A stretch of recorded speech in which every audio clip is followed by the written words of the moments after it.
Ganito pala ang itsura ng pangarap kapag malapit ng mapigtas. Hindi palasyo, hindi salamin, kundi kwarto.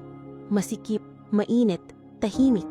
Dito naglalaban ang lakas ng loob at pagod na pag-asa. Bawat sulok may kwento. Isang kahong puno ng pasalubong. Isang litrato ng mga anak na matagal nang niyakap sa panaginip lang. Sa katahimikan, naririnig ang tanong, hanggang kailan ganito? Pero walang sumasagot. At sa gitna ng lahat, isang OFW na pilit tumatawa kahit gusto nang umiyak.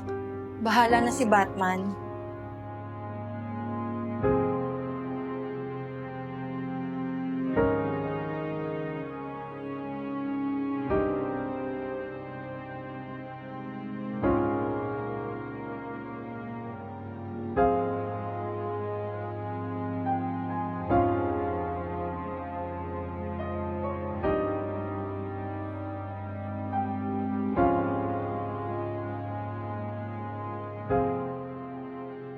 Kayo muna ang bahala.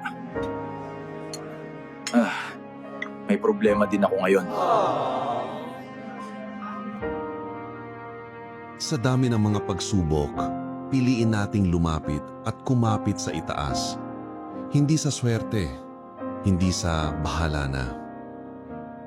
Huwag nating ipagwalang bahala ang mga hamon sa buhay dahil ang tunay na lakas ay galing sa pananampalataya, hindi sa tsamba.